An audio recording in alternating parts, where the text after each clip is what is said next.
No, no, we're that's okay. okay. If That's you need to jump out, you can jump out. We get it. okay. You're at work. Okay. Okay. So can anybody tell me anything about either one of those, angioma or actinic keratosis? You need to know anything about those, you said? Anything you remember about either one of those cancer types? Hmm. Let's Oh, sorry, guys. I have see. to talk to a patient. No, please go ahead. You can jump out anytime you want. So it's just me and you, Zakia. So Uh-huh. well, I'm let's just let's go. trying. Yesterday, we went over it yesterday, right? My God. I can't remember. That's why we're going over it again, because we need to keep going over it till we remember these. All right. Okay. Okay. So angiomas. We'll hit these really quickly. So angiomas are non-cancerous. They're just benign growths that grow in the dermal layer of the skin, and Mm-hmm. they're never gonna transition to a malignant cell type. They're gonna just be benign, right? Like cysts and stuff grow, and they never become anything super dangerous. And the only reason that people have them removed is just for cosmetic reasons. They just don't like the way they look on particular areas of the body. Okay, and that's why they have them removed. So they have like a growth that out of the body, like out of the body, like over the skin. Yeah, so so in the book, in the notes, it says that so typically these tumors are present at or near the surface of the skin, and it can appear anywhere in the body. And angioma is entirely harmless to the body unless it is damaging adjacent tissues. So overall, they're not very aggressive or invasive, and they don't really cause a lot of damage unless, like, if you had an angioma next to the larynx of the throat, if the tumor gets large enough, it could occlude your airway, right? And then it would be dangerous. It wouldn't be malignant dangerous. It wouldn't be Mm-hmm. cancer dangerous. It would just be dangerous because it's occluding your airway, right? Or tumors on the lungs. If you had angiomas on your lungs and they were interfering with the ability of the alveoli to do their jobs, to transfer and perform respiration and gas exchange, then they would be harmful. But normally, when they're in the skin and they're just present in the body, they're not harmful at all. And again, people have them removed just cosmetically. They're not really, because they're so undangerous. People just have them removed. Like, so if you had an angioma on your skin, say on your cheek or on your nose of your face, you may have it removed not because it's dangerous to you to die, but because it just looks bad and you'd like to maintain your beauty and not have a big massive growth on your face. If that makes sense, Mm-hmm. that would be psychologically harmful. And so we perform that removal of that tissue just to help the patient feel better about their life. It's not They're not going to die. I mean, you know what I mean? But we do those kinds of procedures so that people can feel better in society and Okay. function better. That makes sense. It's psychologically based, not treatment based. It's not a pathology that's going to hurt them. So it's this type of cancer. It's not cancerous anyway. It's just a growth. Yeah, no. So by definition, it's cancer because it's an out of control abnormal cell growth. But it's not abnormal, malignant abnormal. It's going to stay in one place. It's going to grow to a certain size, and then it's going to stop growing on its own. And unless it invades other tissues, it's going to not cause them any harm. Well, I think about it as the BPH, what is just like the benign Prostatic hypertrophy. hypertrophy. So I think it's just hypertrophy of those cells, Yeah, it's just and that. Yeah, and they're. Yep, you're yeah, they thinking are about not the right. cancerous. Yeah, so they are not cancerous, and we cannot just say it's, even though they take that word benign, but if they say like specifically not cancerous, I don't know if we can apply. Um, yeah, but that's where I'm going. So I just No, know I, that I get angiomas is just a like a hypertrophy of cells. you're just Hyper, yeah, trying to make sense for yourself of how you're going to remember this, is what you're saying, right? You're yep, trying to make sense of it, and that's okay. I'm not going to correct you on that. Just know that by definition, cancers are out of control cell development or cell growth, right? yeah, There are two branches. There's a benign branch and a malignant branch. The benign branch is the one that's not lethal to the patient, unless some other pathology is going on, like, again, it's a tumor on the neck and it's blocking off their airway, or yeah. whatnot. Then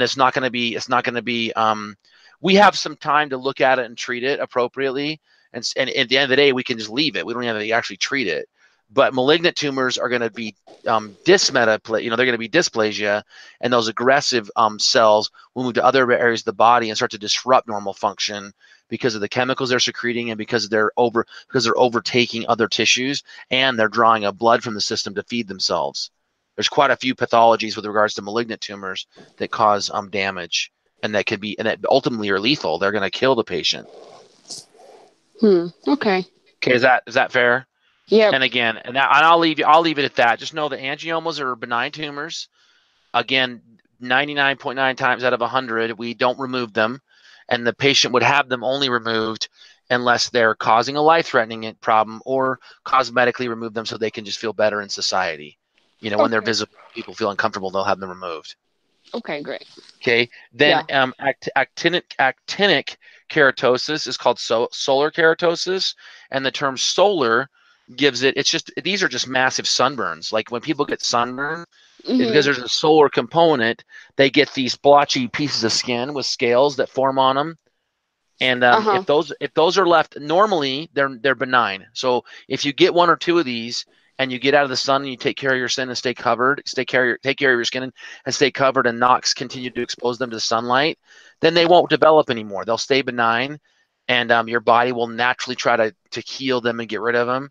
And then again, sometimes people have these removed, but in the case of solar keratosis or actinic keratosis, they're precancerous. People will have them removed because if they continue to get sunlight on them and they continue to get that UV light on them, they'll develop into a cancer. They'll start to transition to squamous cell carcinoma. So these ones are basically precancerous tumors that if we take care of them and keep our skin covered, that's the first line of defense or first treatment for those. For actinic keratosis, just to keep the skin covered and stop skin exposure to radiation and sun, then they won't develop any more than what they've done. They'll stay benign and they'll just stay where they're at. But if we continue to expose and offend those areas, then they'll start to develop into squamous cell carcinoma, and they'll become malignant. Now, remember our analogy. So if actinic keratosis develops into squamous cell carcinoma, where is that? Is that the least common, most aggressive? Is that the most common, least aggressive, or is it in the middle? Is it Cindy, Jan, or Marcia? If that will be developed to malignant, I think it's the middle. Is that Marcia? No, it's Jan. Jan. It's Jan. It's Jan in the middle. So it's the second most common, and it's also the second most lethal. Okay. So yep, you're right. It's Jan. She sits right in the middle. So squamous cell carcinoma sits right in the middle, and that's one of the ways to remember actinic keratosis is that it develops into Jan. It develops into the second most common cancer of the skin, which is squamous cell carcinoma. Squamous cell carcinoma. Okay. Okay, are we good on that one? Okay, so here's what I'm going to do. I'm going to step back, and I'm going to let you do a teach back on those two. Okay. So we have angiomas. By definition, they are benign tumors. Will not make any harm to the skin or to the body unless it's like near to like what do you call that? A tissue. What do you call? Wait. They're next to a needed life tissue. Yes. So like your throat, your brain, your heart, those tissues. So remember ABCs. So basically, if angiomas are forming next to any one of the ABCs, then it becomes a condition that we're going to have to go in and treat. If it's anywhere else, we just leave them. Okay. Yeah, that's for the angiomas. And then for the actinic, no. Actinic. Or solar. Or solar. Keratosis. Or there you go. You got it. Pre-cancerous, right? Yep. What kind of cancer? Yep. What kind of the cancers they develop into? Squamous cell cancer. And which one is that? Is that Cindy, Jan, or Marcia? Is Jan, and that's mean like it's the second most common, least lethal. Yep, second most common, least lethal. Excellent, perfect, good. Okay, so that's actinic keratosis. Okay, now if you look, now I want to comment on this just for a second. What is the key term that the malignant tumors all have next to them. The benign tumors do not. What's that? Your voice kind of Look at like. the term. Look at the term. Look at the malignant tumors. Look at the names of the malignant tumors. There's one word that you keep seeing on their malignant tumors. Can you tell me which one it is? Wait, I cannot see your slide. Why? Oh, here, I see it now. Okay, what was your question? So my question is if you look at the malignant tumors, all one word keep repeating. Can you tell me which word it is? Keep repeating. Yeah, it's Carcinomas. repeated in carcinoma, right? So Yeah. carcinoma, so two big words that I want you to remember for malignant cancers. Okay? The first one is this one, carcinoma.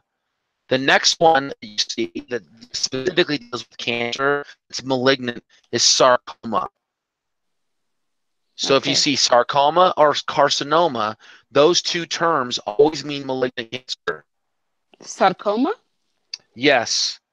So if you see sarcoma or carcinoma, those always mean malignant cancer. So if we look back at our previous reproductive section, we had a non-malignant or a benign tumor of the uterine wall. Do you remember what the name of that one was? Benign, not malignant. Yeah, it was benign and it was in the uterine wall. It was a cancer or a growth in the uterine wall, and it had a Okay, name. yeah. It's leiomyoma. Yeah, leiomyoma, right? So that meant abnormal cells of the uterine wall.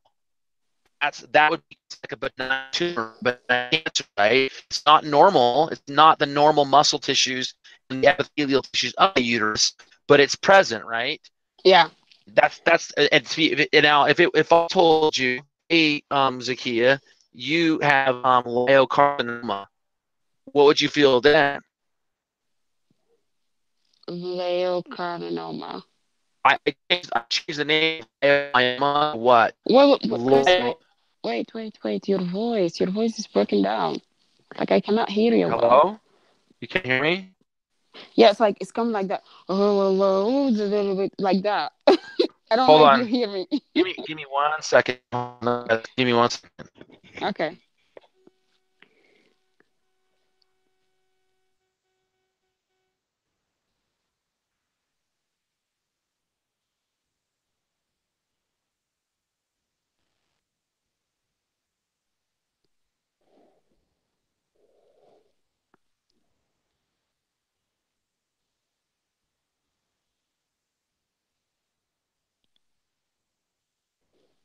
Hello.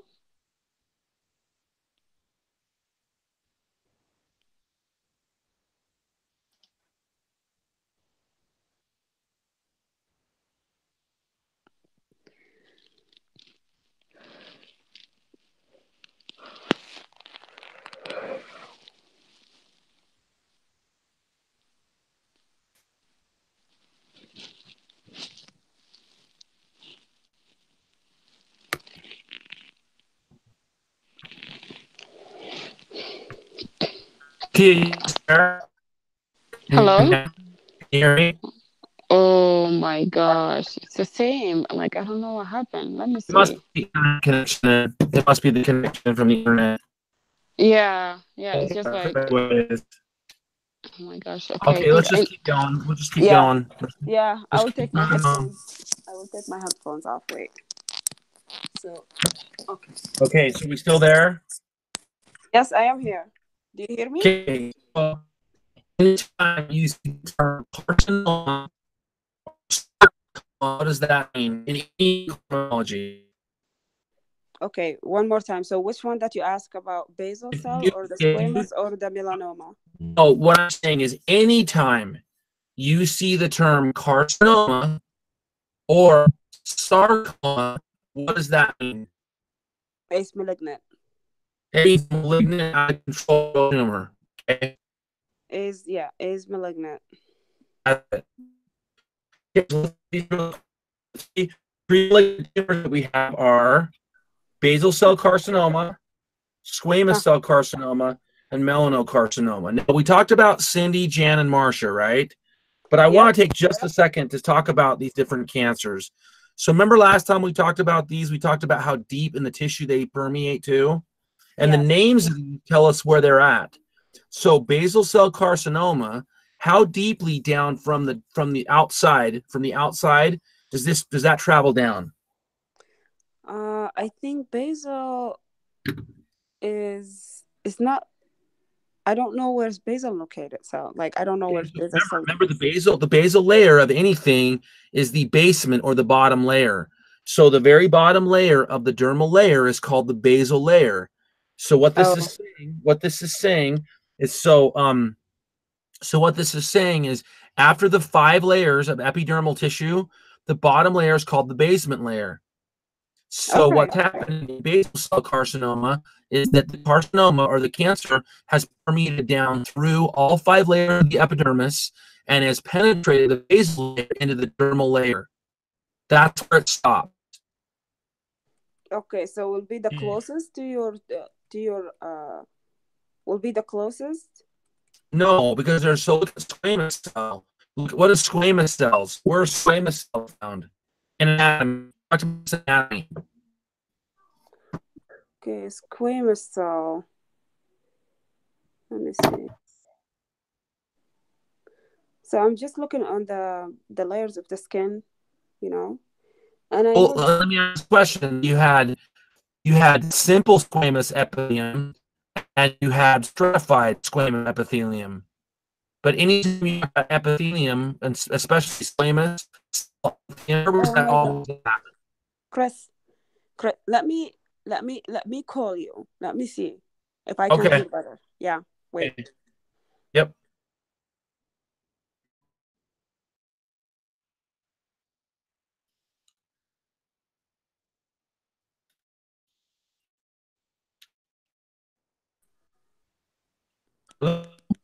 Hello? The key is any better? I think it's just connection thing then. Okay. Is it any better? Uh-oh. Is it better or worse? No. No, I can hear you just yeah, it was better with yours, I think. Wait, iPhone or speaker. Let me see. Okay. Hello? there. Yeah, it's the same. But anyway, okay. Let's just try through. Okay. So the basal will be the last of the 5.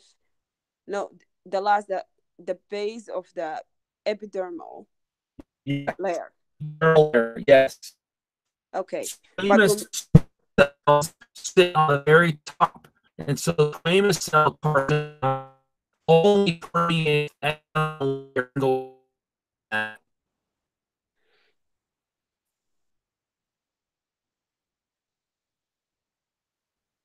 You still there?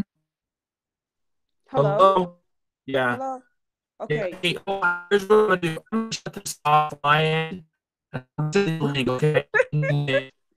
I swear, Chris, you did something. Like you broke. Like I don't know. Like I cannot comprehend anything. Okay, I'm gonna shut this off. I'm gonna send you a new link. Okay, so get ready. Okay. Okay.